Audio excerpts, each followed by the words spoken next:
അപ്പോൾ സ്വാഭാവികമായിട്ടും എന്തും ചോദിക്കാമായിരിക്കും അല്ലേ? എന്തും ചോദിക്കാം. ഞങ്ങൾ ഏതാണ്ട് എന്തും ചോദിക്കാൻ ആഗ്രഹിക്കുന്ന ആൾക്കാരാണ്.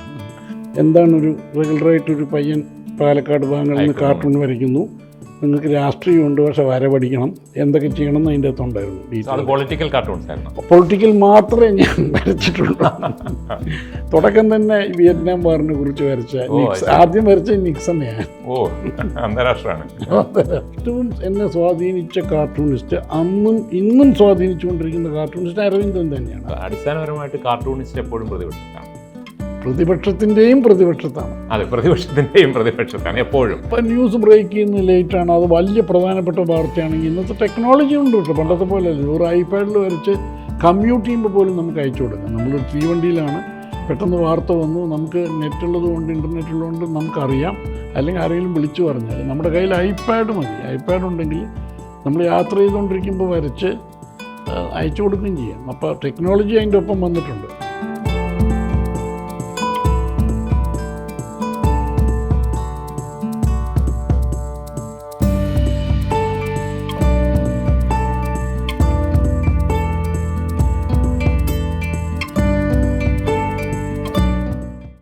ക്യൂ വാഗ്വിചാരത്തിലേക്ക് സ്വാഗതം.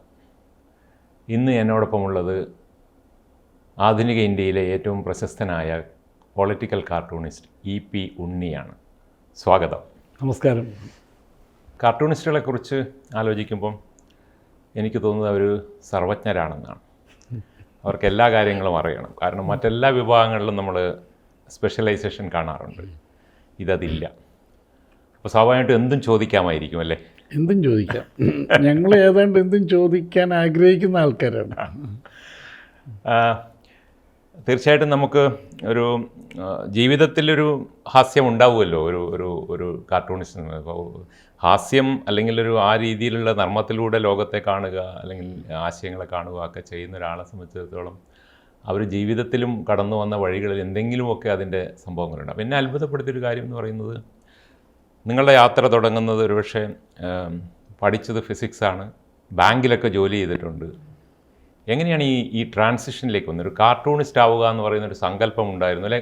ആദ്യമായിട്ട് ഈ കാർട്ടൂൺ എന്ന് പറയുന്നതിനെക്കുറിച്ചുള്ള കേൾവിയോ അറിവോ അതൊക്കെ എങ്ങനെ ഉണ്ടായിരുന്നു പറഞ്ഞുകൊണ്ട് നമുക്കങ്ങനെ തുടങ്ങാം. അതിൽ എനിക്ക് തോന്നുന്നു തീർച്ചയായിട്ടും ഈ ഹാസ്യത്തിൻ്റെ എലിമെൻ്റ് വരും. അന്ന് ഈ ഒന്നാമത് ഹാസ്യം എന്ന് പറയുന്നത് ഉപ്പ് രസം പോലെ പലതിൻ്റെ അകത്തുള്ളൊരു സാധനമായിട്ടാണ് എനിക്ക് എല്ലാ കാലത്തും തോന്നിയിരിക്കുന്നത്. ഒരു ഹാസ്യ സാഹിത്യത്തെക്കാളും സാഹിത്യത്തിലുള്ള ഹാസ്യവും ഭാഷയിലുള്ള ഹാസ്യം, സംസാരത്തിലുള്ള ഹാസ്യമൊക്കെയാണ് എനിക്ക് പണ്ടേ ഇഷ്ടപ്പെട്ടിട്ടുള്ളത്.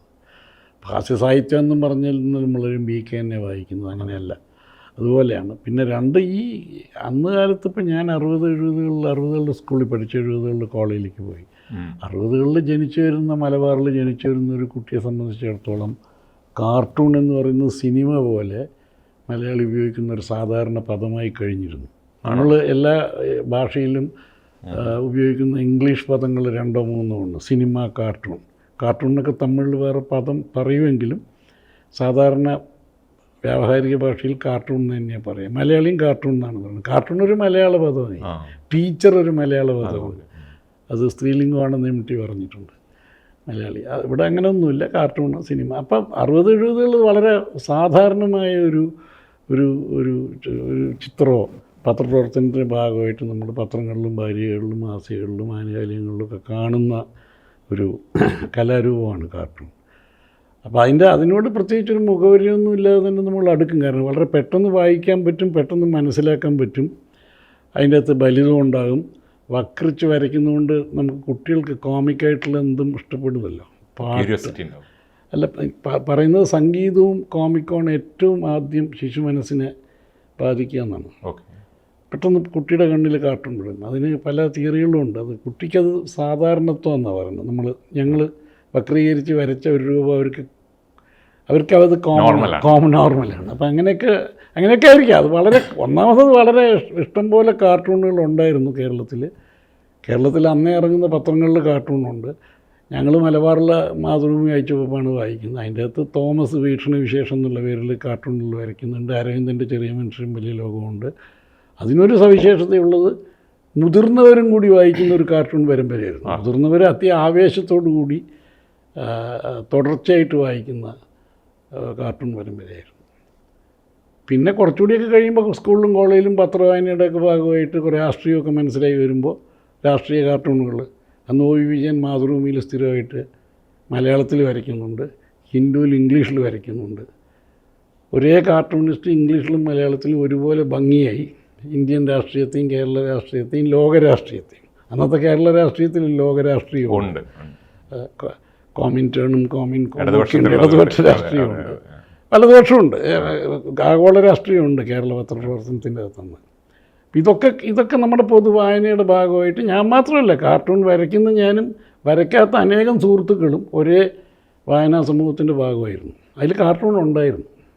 ഒരു കാർട്ടൂൺ ഒരു പ്രൊഫഷനാക്കാൻ പറ്റും, അല്ലെങ്കിൽ അങ്ങനെ അതിലേക്ക് പോകാൻ പറ്റുന്നുള്ളൊരു ചിന്തയൊക്കെ വരുന്നതിനുള്ളൊരു സാധ്യത ഈ ഞാൻ പറഞ്ഞ പോലെ പഠിത്ത കാലത്തില്ല, ജോലിക്ക് വേറെ പോകുന്നു, പക്ഷെ ഇതിലേക്ക് തിരിയാനുണ്ടായിരുന്ന ഒരു പ്രധാനപ്പെട്ട ഒരു പ്രൊഫഷനാക്കാൻ പറ്റുന്ന ഒരു പ്രതീക്ഷയില്ലായിരുന്നു. വരയ്ക്കാൻ തുടങ്ങിയപ്പോൾ അന്ന് അതും ശങ്കേഴ്സ് വീക്ക്ലി ഉണ്ട്. അപ്പോൾ കോളേജ് മാഗസിനൊന്നും നമ്മളെ അടിക്കില്ലായിരുന്നു, കാരണം രാഷ്ട്രീയ ശങ്കേഴ്സ് വീക്ക്ലി അന്ന് കേരളത്തിൽ അവൈലബിൾ ആണ്. പിന്നെ ശങ്കേഴ്സ് വീക്ക്ലിക്ക് വളരെ അസാമാന്യമായ വിതരണ ശൃംഖലയായിരുന്നു. അതായത് ഇൻഡിവിജ്വൽ സബ്സ്ക്രിപ്ഷൻ്റെ പല മടങ്ങ് ഇൻസ്റ്റിറ്റ്യൂഷണൽ സബ്സ്ക്രിപ്ഷൻ ഉണ്ടായിരുന്ന ഒരു പ്രസിദ്ധീകരണമാണ് ശങ്കേഴ്സ് വീക്ക്ലി.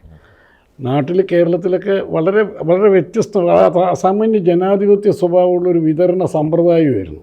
എന്ന് വെച്ചാൽ ട്രേഡ് യൂണിയൻ ഓഫീസുകൾ, നമ്മൾ ഇടതുപക്ഷ ട്രേഡ് യൂണിയൻ ഓഫീസുകളിലുണ്ടാവും, ക്യാൻറ്റീനുകളുടെ വർക്കേഴ്സ് ക്യാൻറ്റീനുകളിൽ കാണും, യൂണിവേഴ്സിറ്റി ലൈബ്രറികളിൽ കാണും, റിസർച്ച് സെൻറ്ററിൽ കാണും, എലീറ്റ് ക്ലബ്സിൽ കാണും. അതായത് പാലക്കാട്ടൊക്കെ ഉള്ളൊരു വലിയ ക്ലബ്ബിൽ ഞാനിത് ആദ്യം കണ്ടിരിക്കുന്നത്, മാധവര ക്ലബ്ബ് എന്ന് പറഞ്ഞൊരു ക്ലബ്ബിൽ. അവിടെ ഇതുണ്ട്, അവിടെയാണ് ഞാൻ വായിച്ചുകൊണ്ടിരുന്നത്. എൻ്റെ ഒരു ചെറിയച്ഛനവിടെ മെമ്പറായിരുന്നുകൊണ്ട് അവിടെ പോയി പുസ്തകങ്ങൾ വായിക്കാൻ കുട്ടികൾക്ക് വായനശാലയിൽ അങ്ങനെ വായിച്ചതാണ്. അപ്പോൾ ശങ്കേഴ്സ് വീക്ക്ലി വരും. ശങ്കേഴ്സ് വീക്ക്ലിക്ക് നമ്മൾ കാർട്ടൂണുകൾ ഇങ്ങനെ അയച്ചു തുടങ്ങി. ഒരു സുപ്രഭാതത്തിൽ ഒരിക്കൽ അടിച്ചു വരും. പിന്നെ ഏകദേശം ഏത് പ്രായത്തിൽ 73 എന്ന് പറഞ്ഞാൽ 16-17 വയസ്സ് കോളേജിലേക്ക് പോകുമ്പോൾ കോളേജിൽ. അപ്പോൾ അടിച്ച് പിന്നെ ഇടയ്ക്ക് റെഗുലറായിട്ട് ഒരു ആവേശമായി 10 എണ്ണമൊക്കെ അയച്ചാൽ 1-2 ഒക്കെ അടിക്കാൻ തുടങ്ങി. അപ്പോൾ അവർ എഴുതാനും ശങ്കർ ഡിക്റ്റേറ്റ് ചെയ്തിട്ട് ഒരു എഴുത്ത് എനിക്ക് രാമകൃഷ്ണൻ എന്ന് പറഞ്ഞവൻ്റെ മാനേജ് ചെയ്തിരുന്ന ഒരു എഡിറ്ററുണ്ട്, അദ്ദേഹം എഴുതി. എന്താണ് ഒരു റെഗുലറായിട്ടൊരു പയ്യൻ പാലക്കാട് ഭാഗങ്ങളിൽ നിന്ന് കാർട്ടൂൺ വരയ്ക്കുന്നു, നിങ്ങൾക്ക് രാഷ്ട്രീയമുണ്ട് പക്ഷേ വര പഠിക്കണം, എന്തൊക്കെ ചെയ്യണം എന്ന് അതിൻ്റെ അകത്തുണ്ടായിരുന്നു. പൊളിറ്റിക്കൽ കാർട്ടൂൺസ് ആയിരുന്നു. പൊളിറ്റിക്കൽ മാത്രമേ ഞാൻ വരച്ചിട്ടുള്ളൂ. തുടക്കം തന്നെ വിയറ്റ്നാം വാറിനെ കുറിച്ച് വരച്ച ആദ്യം വരച്ച നിക്സണെയാണ്. അന്താരാഷ്ട്രമാണ്. അന്ന് അന്താരാഷ്ട്രമല്ല, വിയറ്റ്നാമൊക്കെ ഏതാണ്ട് നമ്മുടെ തൊട്ടയലത്തല്ലേ. അന്ന് ബംഗാളിലെ മുദ്രാവാക്യം അതല്ലേ, അമർനാം തുമർനാം വിയറ്റ്നാം എന്നല്ലേ. ആദ്യത്തെ എൻട്രി തന്നെ ശങ്കേഴ്സ് വീക്ക്ലിയിലാണ്. ശങ്കേഴ്സ് വീക്ക്ലിയാണ്. അതൊരു ഭയങ്കര സംഭവമാണ്. ഈ വരയുടെ ഏതെങ്കിലും ഒരു ജനിതക ബന്ധമുണ്ടോ? വീട്ടിലാരെങ്കിലും എന്തെങ്കിലും അങ്ങനെ ഒരു? ഇല്ല, അങ്ങനെ ഒന്നുമില്ല, അങ്ങനെയൊന്നും എൻ്റെ അറിവിലില്ല.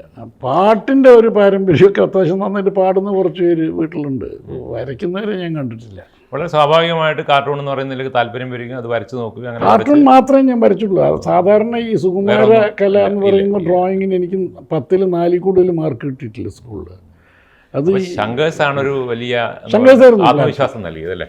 അല്ല, അന്ന് എല്ലാവർക്കും ശങ്കേഴ്സ് ഉണ്ട്. അന്ന് ഞാൻ പറഞ്ഞില്ലേ, എളുപ്പമാണോ ശങ്കേഴ്സിൽ വരയ്ക്കുക എന്ന് അപൂർവം? നമ്മൾ വരയ്ക്കുന്നൊരുത്തിനെ സംബന്ധിച്ചിടത്തോളം അതിൽ ഇൻഹിബിറ്റഡ് ആവേണ്ട കാര്യമില്ല. അതായത് ഒരു പുതിയ ഒരുപാട് കാർട്ടൂണിസ്റ്റുകളെ അവർ അടിക്കും, പഴയ ചിരപ്രതിഷ്ഠിതരായിട്ടുള്ള ആൾക്കാരെയും വരും അടിക്കും. അപ്പോൾ അതുകൊണ്ട് നമുക്കറിയാം, നമ്മൾ സാമാന്യം നല്ല ഐഡിയ ആണെങ്കിലും വര എത്ര കൊള്ളാതെ വരും, പിന്നെ വരച്ച് ശരിയാക്കാന്നൊക്കെ ഒരു ഫീലിംഗ് ഉണ്ടല്ലോ. അന്ന് നമ്മളൊക്കെ ലഘുലേഖകളൊക്കെ എഴുതുന്ന രാഷ്ട്രീയ കാലമല്ലേ, കോളേജിലും സ്കൂളിലൊക്കെ മുദ്രാവാക്യം വിളിക്കുകയും ലഘുലേഖയൊക്കെ എഴുതുമ്പോൾ സാധാരണ ഒരു സ്കൂൾ കോളേജ് വിദ്യാർത്ഥിക്ക് ഇന്നത്തെ അത്രയോ ഒരുപക്ഷെ അതിലേറെയോ തീക്ഷ്ണമായ രാഷ്ട്രീയ സാക്ഷരതയുണ്ടായിരുന്നു. അതായിരിക്കാം ധൈര്യം തന്നത്. എനിക്ക് തന്നത് രാഷ്ട്രീയ സാക്ഷരത മാത്രമാണ്.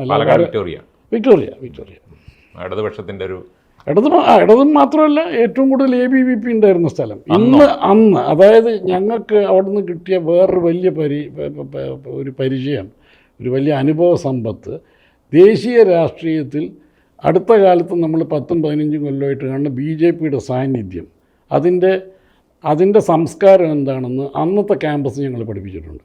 60-കളിൽ 70 അന്നവിടെയുണ്ട്. അന്ന് KSU ഉണ്ട്, അതായത് കോൺഗ്രസിൻ്റെ വിദ്യാർത്ഥി സംഘടനയുണ്ട്. SFI തുടങ്ങിയ കാലം ഇടത് ശക്തമായിട്ടുണ്ട്. AKG ആണ് MP. KSU ആണ് വിജയിക്കുന്ന തരത്തിലുള്ള പ്രചാരമുള്ള ഒരു ശക്തി. ABVP ആയിരുന്നു KSUവിൻ്റെ ഏറ്റവും വലിയ എതിരാളി. അപ്പോൾ വിദ്യാർത്ഥി വർഷത്തിൻ്റെ രാഷ്ട്രീയമുണ്ട്. ഇന്നും നമ്മൾ കാണുന്ന ദേശീയ രാഷ്ട്രീയത്തിൽ BJPയുടെ രാഷ്ട്രീയത്തിൻ്റെ സ്വഭാവം, ആ രാഷ്ട്രീയ സംസ്കാരം എന്താണെന്ന് നമുക്ക് അന്ന് തന്നെ മനസ്സിലായിട്ടുണ്ട്. അത് കഴിഞ്ഞ് ജോലിക്കൊക്കെ പോയി ഹിന്ദുവിലേക്ക് വരാനുള്ള അങ്ങനെ ഒരു തീരുമാനം എടുക്കാൻ എങ്ങനെ കഴിഞ്ഞു? തീരുമാനം ഞാൻ അങ്ങനെ ഒന്നും എടുത്തതല്ല. ഞാൻ അന്ന് അടിയന്തരാവസ്ഥ വന്നപ്പോൾ പിന്നെ കാർട്ടൂൺ വരയ്ക്കാൻ സെൻസർഷിപ്പ് അല്ല, പിന്നെ ഇപ്പോൾ കാർട്ടൂണൊന്നും വരയ്ക്കാൻ യാതൊരു സാധ്യതയില്ല. ശങ്കേഴ്സ് വീക്ക്ലി പൂട്ടി. അടിയന്തരാവസ്ഥയുടെ ആദ്യത്തെ ഒരു ഇര ശങ്കേഴ്സ് വീക്ക്ലി ആയിരുന്നു. ജൂൺ 26 അടിയന്തരാവസ്ഥ വന്നു, സെപ്റ്റംബറിൽ അത് പൂട്ടി. അതെന്തായിരുന്നു അങ്ങനെ ഒരു തീരുമാനം? ശങ്കർ പറഞ്ഞിട്ടുണ്ട്. ശങ്കർ നെഹ്റുവിൻ്റെ മകളെ കുറ്റം പറയുന്നതിൽ ശങ്കറിനൊരു ബുദ്ധിമുട്ടുണ്ടായിരുന്നുകൊണ്ട് ശങ്കർ പറഞ്ഞത് എനിക്ക് 70-ൻ്റെ അപ്പുറത്ത് പ്രായമായി, ഇത് ഇങ്ങനെ ഒറ്റയ്ക്ക് നടത്തി കൊണ്ടുപോകാൻ ബുദ്ധിമുട്ടാണ്, അതുകൊണ്ട് പൂട്ടുന്നു എന്നാണ്. കാരണം സെൻസർഷിപ്പാണ്. കാരണം ശങ്കറൊന്നും കാർട്ടൂണൊന്നും ഒരു സെൻസറിൻ്റെ ഉദ്യോഗസ്ഥൻ്റെ മുമ്പിലൊന്നും കൊണ്ട് വയ്ക്കില്ല. പിന്നെ മൊത്തം ഇതുകൊണ്ട് നടത്താൻ പറ്റാത്തൊരു രാഷ്ട്രീയ സംസ്കാരം. പിന്നെ ശങ്കേഴ്സ് വീക്ക്ലി കാർട്ടൂൺ മാത്രമായിരുന്നില്ല എന്ന് ഓർക്കണം. ഏറ്റവും നല്ല എഴുത്ത്, രാഷ്ട്രീയ ലേഖനങ്ങളും സിനിമയെക്കുറിച്ചുള്ള ലേഖനങ്ങൾ, ബ്രോഡ്കാസ്റ്റ്, റേഡിയോ ബ്രോഡ്കാസ്റ്റ് സ്ഥിരമായിട്ട് റിവ്യൂ ചെയ്ത് തുടങ്ങിയ പ്രസിദ്ധീകരണം. It was A very rich publication. വളരെ സാധാരണ ന്യൂസ് പ്രിൻ്റിലടിച്ച് ചെറിയ വിലയ്ക്ക് വിറ്റ് വലിയ ഓൾ ഇന്ത്യ ലെവലിൽ റീച്ച് ഉണ്ടാക്കി അസാമാന്യ ക്വാളിറ്റി ജേർണലിസം നമുക്ക് തന്നാണ്. അവസാന പേജിൽ ഈയിടെ മരിച്ചുപോയ ജൂൾസ് ഫൈഫറാണ്. ജൂൾസ് ഫൈഫർ മരിച്ചുപോയിട്ട് കേരളത്തിൽ ഉള്ള പല എഡിറ്റർമാർക്ക് പോലും ആരാണെന്ന് അറിയില്ലല്ലോ. അന്ന് വായിക്കുന്നത് ഞങ്ങൾക്ക് അറിയാമായിരുന്നു. ലോകത്തന്ന് കിട്ടാവുന്ന ഏറ്റവും റാഡിക്കലായിട്ടുള്ള കാർട്ടൂണിസ്റ്റ് വില്ലേജ് വോയിസിനെ അയാളാണ് റീപ്രൊഡ്യൂസ്.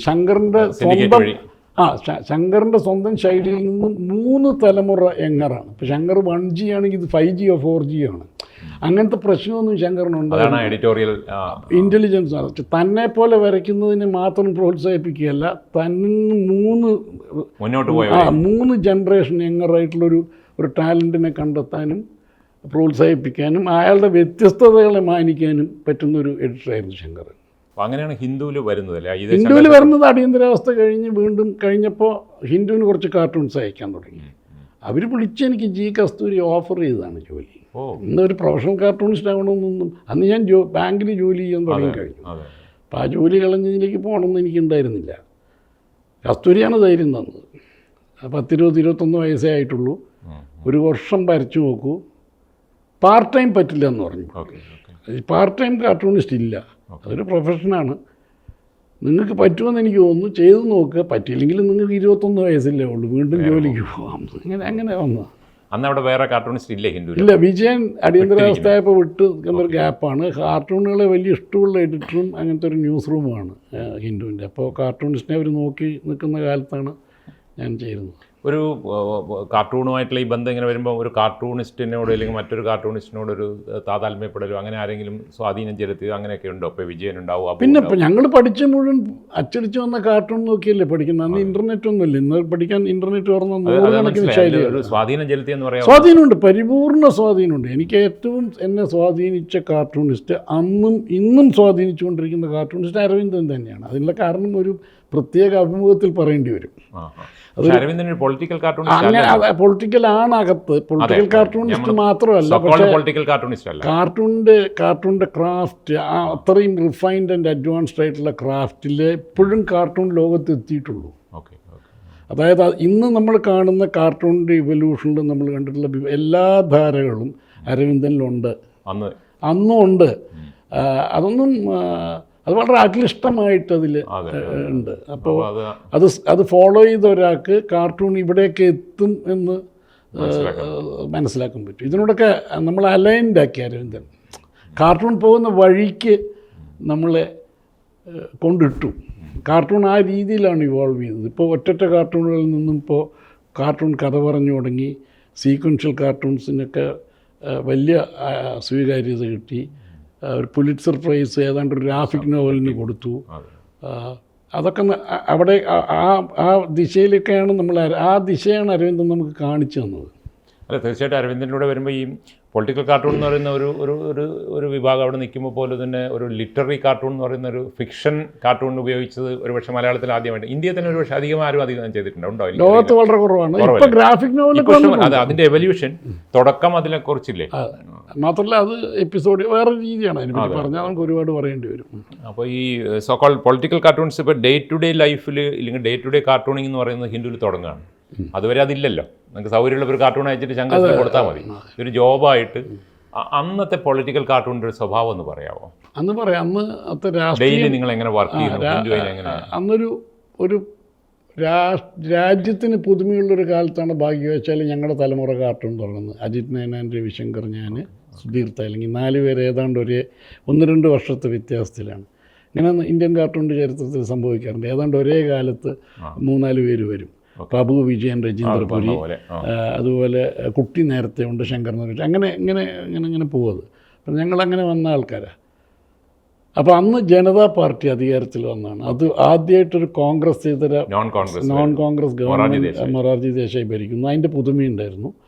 അവർക്കൊക്കെ അടിയന്തരാവസ്ഥയും സെൻസർഷിപ്പും കഴിഞ്ഞ് ഭരണം ഏറ്റെടുത്ത അവർക്ക് പത്രസ്വാതന്ത്ര്യം അവർക്ക് പ്രധാനപ്പെട്ടൊരു മൂല്യമായിരുന്നു.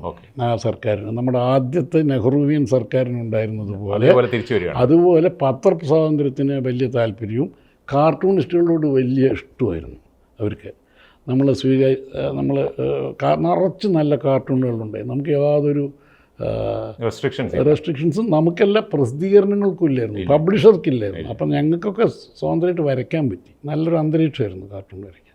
പിന്നെ പുതിയ മുഖങ്ങൾ ഭരണത്തിൽ അവർ ഭരിച്ച് പഠിക്കുന്ന അതേ സ്വഭാവം ആദ്യത്തെ ജനറേഷനിൽ നെഹ്റുവും പട്ടേലൊക്കെ ഭരിച്ച് പഠിച്ചതുപോലെ ഇതിൽ പലരും ഭരണപരിചയം ഇല്ലാത്ത ആൾക്കാർ പലരും ഭരിച്ചു പഠിക്കും. ഞങ്ങളും ഭരിച്ചു പഠിക്കും. വളരെ വളരെ അല്ല, ഞാനൊക്കെ അങ്ങനെ വരച്ച് ശീലമില്ലാത്ത ഒരാളായതുകൊണ്ട് ഞാൻ എൻ്റെ വര തന്നെ പഠിച്ചത് എന്നും വരച്ചതുകൊണ്ടൊക്കെയാണ്.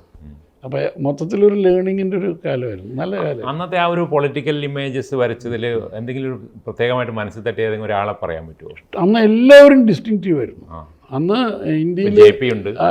ഇന്ത്യയിൽ എന്തെങ്കിലും ഒരു നല്ല ഫെഡറൽ രാഷ്ട്രീയം ഉണ്ടാകാം. അതിൻ്റെ ചരിത്രം നമ്മൾ എഴുതുമ്പോൾ ദേശീയ തലത്തിലുണ്ടായ ഏറ്റവും നല്ല ഫെഡറൽ സംവിധാനമായിരുന്നു ജനതാ പാർട്ടി എന്ന് പറഞ്ഞത്. അതിൽ ആൾക്കാരും അങ്ങനെയായിരുന്നു. മൊറാർജി ദേശായി കാർട്ടൂണിസ്റ്റിന് വേണ്ടി സൃഷ്ടിക്കപ്പെട്ടൊരു രൂപമായിരുന്നു.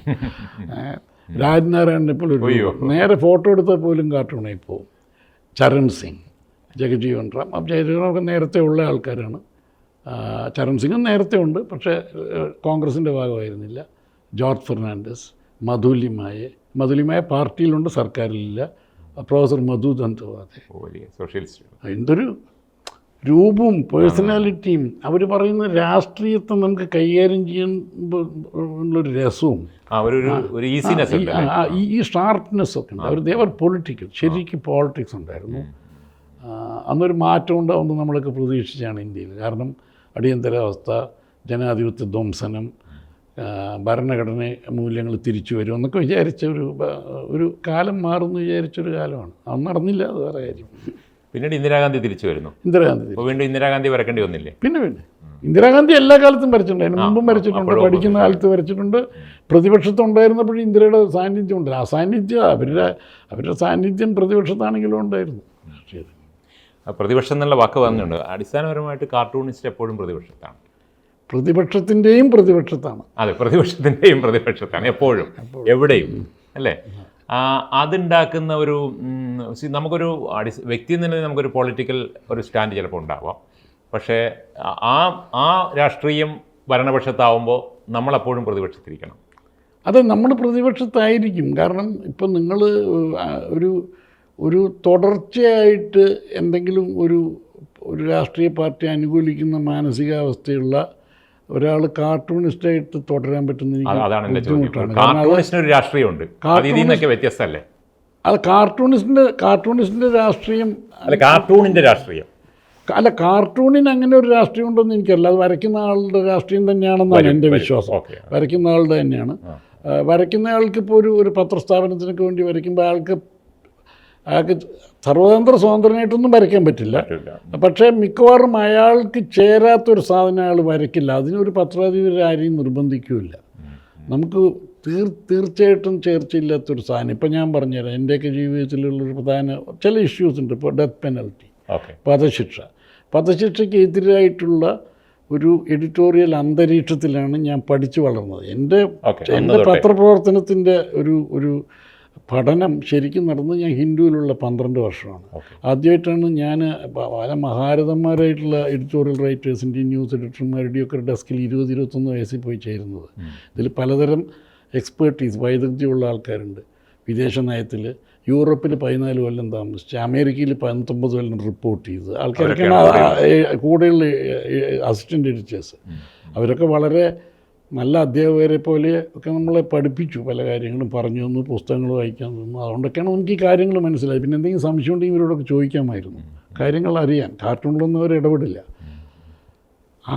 അങ്ങനെയുള്ളൊരു സ്ഥലത്ത് നിന്ന് നമ്മൾ വരയ്ക്കുമ്പോൾ നമ്മൾ പഠനമാണല്ലോ, തുടർച്ചയായിട്ട് പഠനമല്ലേ നടക്കുന്നത്. അപ്പോൾ അതുകൊണ്ട് ഈ നമ്മൾ അങ്ങനെ കിട്ടിയാണ് നമുക്ക് ഈ വധശിക്ഷയെക്കുറിച്ച് മൊത്തത്തിൽ ഹിന്ദു എന്നുള്ളൊരു പത്രം എടുത്തിരുന്ന നിലപാട്. ആ നിലപാട് എന്താണെന്ന് വെച്ചാൽ വധശിക്ഷയെ എല്ലാ കാലത്തും വധശിക്ഷയെ എതിർത്ത പത്രമാണ് ഏഷ്യയിൽ. ചില ജാപ്പനീസ് പേപ്പേഴ്സ് മാറ്റി നിർത്തിയാൽ ഹിന്ദു മാത്രമേ ഉണ്ടാവുള്ളൂ ഏഷ്യയിൽ. എല്ലാ കാലത്തും കൺസിസ്റ്റൻ്റായിട്ട് ഡെത്ത് പെനൽറ്റി, ക്യാപിറ്റൽ പണിഷ്മെൻറ്റിനെ എതിർത്താണ്. അതിന് എനിക്ക് സ്വന്തം നിലയ്ക്കും ഈ ഒരു അന്തരീക്ഷത്തിൻ്റെ സ്വാധീനം കൊണ്ടും എനിക്കൊരു ശക്തമായ നിലപാടുണ്ട് അതിന്. അപ്പം നമ്മളിതുമായിട്ട് ബന്ധപ്പെട്ട് വായിച്ചു തുടങ്ങും. അങ്ങനെ വായിച്ച് വന്ന എൻ്റെ നിലപാട് അങ്ങനെ വന്നതാണ്. അപ്പോൾ ഇനി എനിക്ക് വധശിക്ഷ അക്സെപ്റ്റ് ചെയ്യാൻ പറ്റില്ല. ഇപ്പോൾ വധശിക്ഷ അങ്ങനെ എതിർക്കാത്ത ഒരുപാട് പത്രങ്ങൾക്കോ സ്ഥാപനങ്ങൾക്കൊക്കെ വേണ്ടി ഞാൻ ചിലപ്പോൾ വർക്ക് ചെയ്ത് കാണും. പക്ഷെ അവരാരും എന്നോട് വധശിക്ഷ അനുകൂലിച്ച് വരയ്ക്കാൻ പറയില്ല. മനസ്സിലായോ? അങ്ങനെ ഒരു സാധനം പറയില്ല. പക്ഷെ തികച്ചും പ്രജ്ഞാപരാധം കാണിച്ച് വരയ്ക്കാൻ ഒരു പത്രാധികാരി ഒരു കാർട്ടൂണിസ്റ്റിനോട് പറയില്ല. പൊളിറ്റിക്കലായിട്ട് ചിലപ്പോൾ വരാം, അല്ല പൊളിറ്റിക്കലായിട്ട് ഒരുപാട് പ്രശ്നങ്ങൾ വരാം. പിന്നെ നിങ്ങൾ വരയ്ക്കുന്നതിൻ്റെ തീക്ഷ്ണതയുടെ തോത്, ഇന്നത്തെ കാലത്തുള്ള രാഷ്ട്രീയക്കാരുടെ അവർ വളരെ സെൻസിറ്റീവാണ് ചില കാര്യങ്ങളിൽ, അവരുടെ സമ്മർദ്ദം, അതൊക്കെ നമ്മൾ അനുഭവിച്ചേ പറ്റും ഏത് പ്രൊഫഷനിലുള്ള പോലെ. പിന്നെ ഇത് വരക്കുക എന്ന് പറയുമ്പം വരയുണ്ട്, അതിനകത്ത് വരിയുണ്ട്, ഇത് രണ്ടും ചുരുങ്ങി ചെയ്യണമല്ലോ. അതിൻ്റെ ആ ഒരു ക്രിയേറ്റീവ് പാർട്ടിനെ കുറിച്ചൊന്ന് വിശദീകരിക്കാമോ? വര എങ്ങനെ വരുന്നു, വരി എങ്ങനെ വരുന്നു, ഇതെങ്ങനെ ഇതിനകത്ത് ഇപ്പം നിങ്ങൾ വരയ്ക്കുന്ന ചെറിയ കാർട്ടൂൺ, പോക്കറ്റ് കാർട്ടൂണൊക്കെ എങ്ങനെയാണ് അതിനകത്ത്? പോക്കറ്റ് കാർട്ടൂണിലൊരു പരിമിതി ഉള്ളത് വരയോളം അതിലധികമോ ചിലപ്പോൾ വരി വേണ്ടി വരും, അതായത് എഴുതേണ്ടി വരും. കാരണം അതിൻ്റെ അകത്ത് വിശദമായിട്ട് വിഷ്വലൈസ് ചെയ്യാൻ, ദൃശ്യവൽക്കരിക്കാനുള്ള സ്ഥലവുമില്ല, സ്പേസ് ഇല്ല ഫിസിക്കലി. പിന്നെ അവിടെ വേറൊരു ബുദ്ധിമുട്ടുള്ളത് അധികം എഴുതാനും പറ്റില്ല, എഴുതാനും സ്പേസ് ഇല്ല. രണ്ട് തരത്തിലും നമുക്ക് പരിമിതികൾ ഉണ്ടാക്കുന്ന ഒരു തരം കാർട്ടൂണാണ് ഞാൻ എന്നും ചെയ്തുകൊണ്ടിരിക്കുന്നത്. മൊത്തത്തിൽ പറഞ്ഞാൽ ഇത് രണ്ടും ചേർച്ചയോടുകൂടി വരുന്നൊരു ഒറ്റ ആശയമാണ് കാർട്ടൂണിലെ ഏറ്റവും സഫലമാവുക. ചിലപ്പോൾ ഇത് രണ്ടും കൂടി ചേർന്നൊരു സാധനം വരും. അല്ല, അവിടെയാണ് ഒരു കാർട്ടൂണിസ്റ്റ് ഒരു കലയാവുന്നത്. അതാണ് എനിക്ക് വരക്കുക എന്ന് പറയുന്നത് ഒരുപാട് പേർക്ക് ചിലപ്പോൾ പറ്റിയിരുന്നു. പക്ഷേ ഈ വരയോട് ചേർത്ത് അതിന് മാത്രം ആവശ്യമുള്ള വരികളെ പരിമിതിപ്പെടുത്തി ചെയ്യുക എന്ന് പറയുന്ന ഒരു ഭയങ്കര അത്ഭുതമാണ്. അതെങ്ങനെ സാധിക്കുന്നുള്ള ഫിലിം റൈറ്റേഴ്സൊക്കെ ചെയ്യുന്നില്ലേ ഒരു വിഷ്വൽ, അത് പറ്റും. ഇവിടെയൊക്കെ സ്പേസ് ഉണ്ട്, സ്പേസ് ഇല്ല, അത് ശരി. ഇത് വളരെ ചുരുക്കി ചെയ്യാന്നുള്ളൊരു, അത് ഭാഷയിൽ പോലും ഒരു വലിയ സ്വാധീനം ഉണ്ടെങ്കിലല്ലേ അത് സാധിക്കുള്ളൂ. ഭാഷ അറിയണം. ഭാഷ വെച്ചാൽ ലൈവ് വളരെ പ്രധാനമല്ലേ, ലൈവ് ലാംഗ്വേജ് അറിയണം, ഫീല് വേണം ഭാഷയുടെ. കേൾവി ഇഷ്ടാനുസരണം വാക്കുകൾ എടുക്കാൻ പറ്റില്ലല്ലോ. പറ്റില്ല. കേൾവിയും ഭാഷയും വേണം. അല്ല, അതൊരു ക്ലേശമായിട്ട് വരാറുണ്ടോ? ഇല്ല അങ്ങനൊന്നും വരാറില്ല. അത് നടക്കും, അങ്ങനെ പറ്റും. ഇപ്പോൾ നമുക്കാകാവുന്ന രീതിയിൽ ഓരോരുത്തരും വരയ്ക്കാവും, അതാണ് അയാളുടെ ശൈലി. ഇപ്പം നമുക്ക് എന്നും ബുദ്ധിമുട്ടുണ്ടാക്കുന്ന, നമുക്കൊക്കെ വളരെ ഇഷ്ടപ്പെട്ട ഒരു കാർട്ടൂണിസ്റ്റിൻ്റെ രീതിയുണ്ട്. ഇപ്പോൾ വിജയൻ വരച്ച ശൈലി നമുക്കൊക്കെ ഭയങ്കര ഇഷ്ടമാണ്. മാരിയോ പലതരത്തിൽ സ്റ്റൈലൈസ് ചെയ്ത കാർട്ടൂണിസ്റ്റാണ്. അബു അസാമാന്യ സിംപ്ലിസിറ്റിയിൽ ഭയങ്കര കോംപ്ലക്സ് ഫ്ലറിഷസ് ഉണ്ടാക്കിയിട്ടൊക്കെ ആൾക്കാരെ വരയ്ക്കുന്നു. അതൊക്കെ അദ്ദേഹത്തിൻ്റെ രീതി. ഇതിലേതെങ്കിലും നിങ്ങൾ അന്ധമായിട്ട് അനുകരിക്കാൻ ശ്രമിച്ചാൽ ഓരോ ദിവസവും നിങ്ങൾ സ്ട്രഗിൾ ചെയ്യും. വായനക്കാരൻ കാണുന്ന നിങ്ങളുടെ സ്ട്രഗിളായിരിക്കും, കാർട്ടൂണായിരിക്കില്ല, കലയായിരിക്കില്ല, നിങ്ങളുടെ ശ്രമമാണ് കാണുക. അങ്ങനെ പറ്റില്ല. അവനവനാകാവുന്ന രീതിയിൽ വരച്ചാൽ മതി. അത് നടക്കുമ്പോൾ ഏതാണ്ടൊക്കെ സഫലമായിക്കോളുന്നതാണ് എൻ്റെ അനുഭവം. അതെ, ഒരു നടത്തുമില്ല ഒരാൾക്കൊരു രീതിയില്ല, നടക്കുന്ന രീതി അതേ പറ്റൂ. കാരണം പ്രത്യേകിച്ച് നമ്മുടെ കാലത്ത് ഷോർട്ട് നോട്ടീസിൽ കാർട്ടൂൺ മാറ്റേണ്ടി വരും. സാറ്റലൈറ്റ് ടെലിവിഷനിലൊക്കെ പുതിയ വാർത്തയൊക്കെ വരും. അങ്ങനെയൊക്കെ വരുമ്പോൾ നിങ്ങൾ സ്വാഭാവികമായിട്ട് ചെയ്യാൻ പറ്റാത്തൊരു പണി ഏറ്റെടുത്താൽ അത് പെട്ടെന്ന് മാറ്റാനും മറിക്കാനൊന്നും പറ്റില്ല. അതുപോലെ ഇപ്പം അത് തന്നെ പ്രധാനമായിട്ട് ഇപ്പം നമ്മളിപ്പോൾ നിങ്ങളിപ്പോൾ എനിക്കൊന്ന് 4 പതിറ്റാണ്ടോളമായി കാണും ഇല്ലേ, 40-45 കൊല്ലമായിക്കാണ് വരക്കുന്നുണ്ട്. 77. അതെ. അപ്പോൾ ഒരു പക്ഷേ ഒരു ഇന്ത്യയിലെ വലിയ കാർട്ടൂണിസ്റ്റുകളുടെ എടുക്കും നമുക്ക് 2 നൂറ്റാണ്ടിൽ 20-ാം നൂറ്റാണ്ടിൻ്റെ അവസാന ഭാഗവും 21-ാം നൂറ്റാണ്ട് ആദ്യ ഭാഗവും ഒരുപോലെ വരയ്ക്കാൻ പറ്റിയ 2 വലിയ മാറ്റങ്ങൾ നടന്ന കാലമാണ്. വലിയ മാറ്റങ്ങൾ, പൊളിറ്റിക്കലി വലിയ മാറ്റങ്ങൾ, സാങ്കേതിക വിദ്യയിൽ മാറ്റങ്ങൾ, വരയുടെയും മറ്റതിലൊക്കെ സാധ്യതകളിൽ മാറ്റങ്ങളൊക്കെ വന്നു. ഇതൊന്ന് പറഞ്ഞ് ഒന്ന് ഓർത്തെടുക്കാം. എങ്ങനെയാണ് ആ മാറ്റങ്ങളെ, എന്തൊക്കെയാണ് മാറ്റങ്ങൾ ഉണ്ടായത്, അതിൽ നിങ്ങൾ എങ്ങനെ അബ്സോർബ്ഡ് ആയി, അതെങ്ങനെ സ്വാഭാവികമായി അതിനെ തരണം ചെയ്യാൻ പറ്റുമോ, അതിലൊരു സ്ട്രഗിൾ ഉണ്ടായിരുന്നു എന്നൊക്കെ ഉള്ളത്? അല്ല, വാർത്തയുടെ അവതരണം, വാർത്തയുടെ ഉത്ഭവത്തിലൊക്കെ മാറ്റം ഉണ്ടായിട്ടുണ്ട്. നമ്മൾ ഈ പ്രിൻ്റിൽ നിന്ന് ടെലിവിഷൻ വന്ന സമയത്ത് ദിവസത്തിൽ ഏത് സമയത്തും വാർത്ത ബ്രേക്ക് ചെയ്യുന്നൊരു സാറ്റലൈറ്റ് ടെലിവിഷൻ വന്ന വാർത്തയുടെ വേഗത കൂടി വാർത്ത ചപലമായി മാറിക്കൊണ്ടിരിക്കുന്ന വാർത്തയായി. ഇതൊക്കെ കാർട്ടൂണിനെ ബാധിച്ചിട്ടുണ്ട്. കാരണം പണ്ടാണ് വെച്ചാൽ ഇന്ന് രാവിലത്തെ പത്രം കണ്ട എൻ്റെ വായനക്കാരി നാളെ രാവിലെ പത്രം കാണുകയുള്ളൂ എന്നുള്ള ഒരു നമുക്കൊരു ബോധ്യം ഉണ്ടായിരുന്നു, ഉറപ്പുണ്ടായിരുന്നു. ആ ഉറപ്പൊക്കെ പോയി. വൈകുന്നേരം വാർത്തയുടെ ലൈഫ് വൈകുന്നേരം ടെലിവിഷൻ കാണുന്ന വായനക്കാരോടാണ് ഞാൻ രാവിലെ എൻ്റെ കാർട്ടൂൺ സംവദിക്കുന്നത്. അപ്പോൾ ആ ഒരു പരിഗണനയൊക്കെ കാർട്ടൂണിസ്റ്റുമാണ്. അപ്പോൾ വാർത്തയുടെ കൂടെ ഒരു ദിവസത്തിൽ ഏത് സമയത്തും നമ്മൾ വാർത്ത എങ്ങോട്ട് പോകുന്നു എന്ന് ശ്രദ്ധിച്ചുകൊണ്ടിരിക്കണം, ഒരു റിപ്പോർട്ടറെ പോലെയോ എഡിറ്ററെ പോലെയോ. അങ്ങനെ ഒരു ബുദ്ധിമുട്ടിപ്പോൾ ഉണ്ട്. അതനുസരിച്ച് മാറ്റേണ്ടി വരികയാണെങ്കിൽ കാർട്ടൂൺ മാറ്റണം. അങ്ങനെ ഒരു ജീവിതത്തിൽ ഇപ്പോൾ ഈ അടുത്ത കാലത്ത് എങ്ങനെ ഉണ്ടായ ഒരു അനുഭവം പറയാമോ? വളരെ ഒരുപാട് അനുഭവം പലപ്പോഴും ഉണ്ടാവാറുണ്ട്. ഇപ്പോൾ തന്നെ നമുക്ക് ഒന്നിലധികം തവണ മാറ്റേണ്ടി ഒരുപാട് മാറ്റേണ്ടി വരും. ഇല്ല, ന്യൂസ് ബ്രേക്ക് ചെയ്യുന്ന ലേറ്റാണ്, അത് വലിയ പ്രധാനപ്പെട്ട വാർത്തയാണെങ്കിൽ ഇന്നത്തെ ടെക്നോളജി ഉണ്ട് കേട്ടോ, പണ്ടത്തെ പോലെ അല്ല. ഒരു ഐപാഡിൽ വരച്ച് കമ്മ്യൂട്ട് ചെയ്യുമ്പോൾ പോലും നമുക്ക് അയച്ചു കൊടുക്കാം. നമ്മളൊരു തീവണ്ടിയിലാണ്, പെട്ടെന്ന് വാർത്ത വന്നു, നമുക്ക് നെറ്റുള്ളത് കൊണ്ട്, ഇൻ്റർനെറ്റ് ഉള്ളതുകൊണ്ട് നമുക്കറിയാം. അല്ലെങ്കിൽ ആരെങ്കിലും വിളിച്ചു പറഞ്ഞാൽ നമ്മുടെ കയ്യിൽ ഐപാഡ് മതി. ഐപാഡ് ഉണ്ടെങ്കിൽ നമ്മൾ യാത്ര ചെയ്തുകൊണ്ടിരിക്കുമ്പോൾ വരച്ച് അയച്ചു കൊടുക്കുകയും ചെയ്യാം. അപ്പോൾ ടെക്നോളജി അതിൻ്റെ ഒപ്പം വന്നിട്ടുണ്ട്. അപ്പോൾ അതുകൊണ്ടുകൂടിയാണ് ഇത് നടക്കുന്നത്. അല്ല, എന്ത് ടെക്നോളജിയാണ്, നമ്മൾ ഈ മാനസിക വ്യാപാരം അതിൻ്റെ കൂടെ വേണ്ടേ? അപ്പോൾ ടെക്നോളജി ഏതോ തലത്തിൽ അത് ഇമ്പാക്ട് ചെയ്യുമെന്ന് എനിക്ക് തോന്നാറുണ്ട്. നമ്മൾ ഇന്ന് വരുമ്പോൾ രാവിലെ ഒരു കാർട്ടൂൺ വരച്ചു, ഒരു പക്ഷേ ഏറ്റവും അവസാനം മാറ്റിയെടുത്തൊരു കാർട്ടൂൺ എപ്പോഴായിരിക്കും? ഒരു രാവിലെ കഴിഞ്ഞു, വൈകുന്നേരം കഴിഞ്ഞു, രാത്രി 1 മണിക്കൊക്കെ മാറ്റിയിട്ടുണ്ട്. അതായത് ബിറ്റ്വീൻ ഈ ഞങ്ങൾ ലേറ്റ് സിറ്റിക്ക് മുമ്പ് ഏർലി സിറ്റി, ലേറ്റ് സിറ്റിക്കൊക്കെ ഇടയ്ക്ക് കാർട്ടൂൺ മാറ്റിയിട്ടുണ്ട്. വാർത്തയുടെ പ്രാധാന്യം ഭയങ്കര വാർത്തകൾ വല്ലതൊക്കെ വന്നാൽ 11 മണി 12 മണിക്കൊക്കെ ചെയ്തിട്ടുണ്ട്. അങ്ങനെ റിലേറ്റ് ചെയ്തിട്ടുള്ള കാർട്ടൂൺസ് മാത്രമേ നമ്മൾ സാധാരണ നിലയിൽ അടിക്കുകയുള്ളൂ അല്ലേ? അതെ. അല്ല, അത് പെട്ടെന്ന് വലിയൊരു വാർത്ത വന്നു എന്ന് വിചാരിക്കാം, അതുമായി റിലേറ്റ് ചെയ്യുന്ന ഒരു കാർട്ടൂണിലേക്ക് അതിനു വേണ്ടിയാണ് അത് വരയ്ക്കുന്നത്. അതിന് വേണ്ടിയാണല്ലോ മാറ്റേണ്ടി വരുന്നത്. പഴയ കാർട്ടൂൺ അവിടെ ഇടുന്നതിൽ അർത്ഥം ഡിസൈഡ് ചെയ്യുന്നത് അത് മിക്കവാറും എഡിറ്ററോ നമ്മുടെ ഡെസ്കിലുള്ള ആരെങ്കിലും വിളിച്ചു വരും. അത് ന്യൂസ് റൂമുമായിട്ട് ഞാൻ ഒരു തലത്തിൽ ന്യൂസ് റൂമിലാണ് ജീവിക്കുന്നത്. ഇതൊരു മാറ്റമാണോ? പണ്ട് അത് മാറ്റം ഒരു മാധ്യമ പ്രവർത്തനാണോ കാർട്ടൂണിസ്റ്റ്? പണ്ട് മാധ്യമ പ്രവർത്തനം തന്നെയാണ്. മാധ്യമപ്രവർത്തനത്തിൻ്റെ നല്ല പത്രപ്രവർത്തന മൂല്യങ്ങളുള്ള ആൾക്കാർ തന്നെയാണ് കാർട്ടൂൺ. മൂല്യങ്ങളുണ്ട്, പക്ഷേ അയാളുടെ ഒരു സമയം ഇത്രയേ ഉള്ളൂ. ഇപ്പം നമുക്ക് വെർച്വലായിട്ടാണല്ലോ ചെയ്യണത്. ഇപ്പോൾ വെർച്വലായിട്ട് we are all in the news room. ഇപ്പോൾ നമുക്ക് ഏത് സമയത്ത് ആരെ വേണമെങ്കിലും കിട്ടുമല്ലോ. ഇൻ്റർനെറ്റ് വഴി കിട്ടും, ഫോൺ വഴി കിട്ടും, എന്തെങ്കിലും അത്യാവശ്യം ഉണ്ടെങ്കിൽ അപ്പോൾ നമുക്കറിയും. അപ്പോൾ ഏതെങ്കിലും ഒരു പേജ് എഡിറ്റർ എന്നൊക്കെ പറഞ്ഞ ആൾക്കാരുണ്ട്, അവരൊക്കെ നമ്മളോട് ബന്ധപ്പെട്ട് പറയും വാർത്ത മാറിയിട്ടുണ്ട്, കാർട്ടൂൺ മാറ്റണമെന്നുണ്ടോ, അല്ലെങ്കിൽ ഭയങ്കര ഒരു സംഭവം നടന്നിട്ടുണ്ട്, ടെറർ അറ്റാക്ക്, അങ്ങനെ പല സാധനങ്ങൾ, അല്ലെങ്കിൽ ആരെങ്കിലും അട്ടിമറിക്കപ്പെട്ടു, അതിന് പുതുതായിട്ട് എന്തെങ്കിലും. ഇപ്പോൾ രാത്രി നേരത്തെ നടക്കുന്നൊരു ക്രിക്കറ്റ് മാച്ച് നമ്മൾ ജയിച്ചു, വിദേശത്ത് നടക്കുന്ന അട്ടിമറി വിജയമാണെങ്കിലൊക്കെ, അങ്ങനെയൊക്കെയുള്ള നല്ല കാര്യങ്ങളും ചീത്ത കാര്യങ്ങളൊക്കെ ആവാം. ഇതുപോലൊരു മാറ്റമാണ് കഴിഞ്ഞ നൂറ്റാണ്ടിൽ നമുക്കുണ്ടായിരുന്ന ഒരു രാഷ്ട്രീയ ബോധ്യങ്ങൾ, അല്ലെങ്കിൽ രാഷ്ട്രീയ പ്രത്യയശാസ്ത്ര സംഗതികളൊക്കെ മാറിയിട്ട് 21-ാം നൂറ്റാണ്ടിൽ വരുമ്പോൾ തീവ്ര വലതുപക്ഷം, അങ്ങനെയുള്ള ഒരുപാട് മാറ്റങ്ങളുണ്ട്. അതിൻ്റെ ആ മാറ്റം എങ്ങനെയാണത്? അത് വളരെ സിഗ്നിഫിക്കൻ്റ് ആണ്. അത് കാർട്ടൂണിന് ഒരുപാട് മാറ്റിയിട്ടുണ്ട്. 89-ൽ സോവിയറ്റ് യൂണിയൻ്റെ കൊല്ലാപ്സോടുകൂടി ഞങ്ങളൊക്കെ OV വിജയനോട് തമാശ പറയുമായിരുന്നു, ഗോർബച്ചേവ് സോവിയറ്റ് യൂണിയനെ മാത്രമല്ല താങ്കളുടെ കാർട്ടൂൺ ജീവിതത്തിൽ നിർത്താൻ തകർത്തു എന്ന്. അങ്ങനെയൊക്കെ, അതായത് ഇതിൻ്റെ കംപ്ലീറ്റ് മാട്രിക്സ് മാറിയല്ലോ. അപ്പോൾ ഒരു രാഷ്ട്രീയത്തിൻ്റെ സ്വഭാവം കമ്മ്യൂണിസ്റ്റിൻ്റെ കൊലാപ്സായിട്ട് കാണുക, ഒരു ഏകധ്രുവം എന്നൊക്കെ പറഞ്ഞ് മൾട്ടി പോളാർ എന്നൊക്കെ പിന്നെ പറയാൻ തുടങ്ങി. അങ്ങനെ രാഷ്ട്രീയത്തിൻ്റെ ഒരു ആഗോള രാഷ്ട്രീയത്തിൻ്റെ സ്വഭാവം മാറി.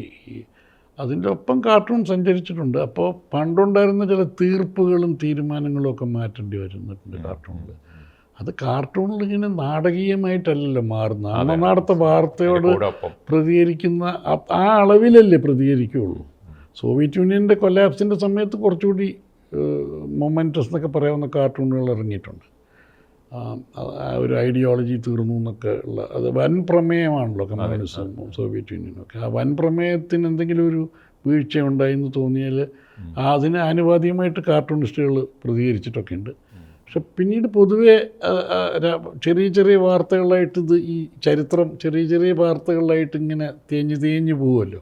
ഒരു ചരിത്രപരമായ ഒരു സംഭവം, അതിന് ആ തോതിലാണ് കാർട്ടൂൺ നടക്കുക. കാർട്ടൂൺ എപ്പോഴും ഇങ്ങനെ വാർത്തയുടെ ഒപ്പം നടക്കുന്ന ഒരു ആണുകൊണ്ട് ഇതിൻ്റെ ആഘാതങ്ങളൊക്കെ ആ തോതിൽ തന്നെയാണ് കാർട്ടൂണിസ്റ്റ് അനുഭവിക്കുക. സോവിയറ്റ് യൂണിയൻ ഇപ്പോൾ പോകുന്നു നമ്മൾ ആരും പ്രതീക്ഷിച്ചില്ല. പോയി എന്ന് പറഞ്ഞാൽ ആഘാതത്തോട് തന്നെ എല്ലാ പത്രക്കാരെ പോലെയും കാർട്ടൂണിസ്റ്റ് അതിനെ കൈകാര്യം ചെയ്യും.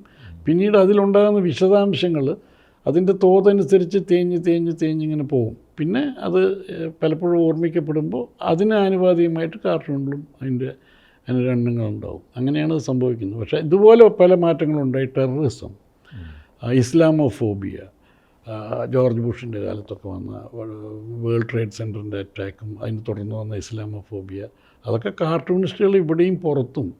ആർട്ട് സ്പീഗൽമൻ എന്നൊക്കെ പറഞ്ഞ പ്രശസ്തനായിട്ടുള്ള graphic novelist World Trade Center പൊളിക്കുമ്പോൾ ട്വിൻ ടവേഴ്സ് വീഴുമ്പോൾ കണ്ടുകൊണ്ട് നിന്ന ആളാണ്. മാൻഹാട്ടനിൽ ജീവിക്കുന്ന ആളാണ്. അപ്പോൾ അതിൻ്റെ കാഴ്ചയുടെ ഫലം, അതിനോടുള്ള പ്രതികരണം അദ്ദേഹം ഒരു വലിയൊരു ഗ്രാഫിക് നോവൽ ചെയ്തിട്ടാണ്. രണ്ട് കുട്ടികൾ സ്കൂളിൽ പോയിരിക്കുകയായിരുന്നു. സ്കൂളിൽ ചെന്ന് കുട്ടികളെ വിളിച്ചുകൊണ്ട് വന്ന് വീട്ടിലാക്കി. വളരെ കാലം കണ്ണടയ്ക്കാൻ പറ്റില്ലായിരുന്നു എന്ന് പറഞ്ഞു. അതിൻ്റെ മെറ്റലിങ്ങനെ നിന്ന് ബേൺ ചെയ്യുന്ന സെൻസേഷൻ കണ്ണിലിങ്ങനെ തോന്നിയിട്ട്. പിന്നീട് അദ്ദേഹം in the shadow of no towers എന്ന് പറഞ്ഞൊരു വിശിഷ്ടമായിട്ടുള്ളൊരു ഗ്രാഫിക് നോവൽ ചെയ്തിട്ടുണ്ട്. ആ ഗ്രാഫിക് നോവൽ അത്ര ശ്രദ്ധിച്ചിട്ടില്ല ആൾക്കാർ. അദ്ദേഹത്തിൻ്റെ മൗസൊക്കെ വളരെ പ്രശസ്തമാണ്. ഇത് അതിനേക്കാളും ശ്രദ്ധയോടെ മാധ്യമ വിദ്യാർത്ഥികളെങ്കിലും വായിക്കേണ്ടതാണ്. ഇതിൻ്റെ അകത്ത് അദ്ദേഹം ഉപയോഗിച്ചിരിക്കുന്നത് കോമിക്സിൻ്റെ കഥയും കൂടിയാണ്. ഈ അമേരിക്കൻ കോമിക്സിൻ്റെ ഉത്ഭവവും വളർച്ചയൊക്കെ ഇതേ മാൻഹാട്ടൻ പരിസരത്തു നിന്നാണ്. അതുമായിട്ട് ഇതിനെ ബന്ധപ്പെടുത്തിയാണ്. അതായത് ഇത്രയും സ്റ്റീൽ കൊണ്ടുണ്ടാക്കിയ ഭയങ്കര സ്ട്രോങ് ആയിട്ടുള്ളൊരു സാധനം ഇങ്ങനെ പോകുന്നത്, ഇതേ ഫ്രജിലിറ്റി ആയിരുന്നു കോമിക്സിന്. ഇന്ന് കണ്ട പോലെയല്ല, നാളെ മാറുമല്ലോ. ക്ഷണിക സ്വഭാവം കോമിക്സിനുണ്ട്. അതുമായിട്ട് ബന്ധപ്പെടുത്തിയാണ് ചെയ്തിട്ട് അസാമാന്യ ഒരു ക്രിയേറ്റീവ് സ്വീപ്പോടുകൂടി ചെയ്തൊരു വർക്കാണ്.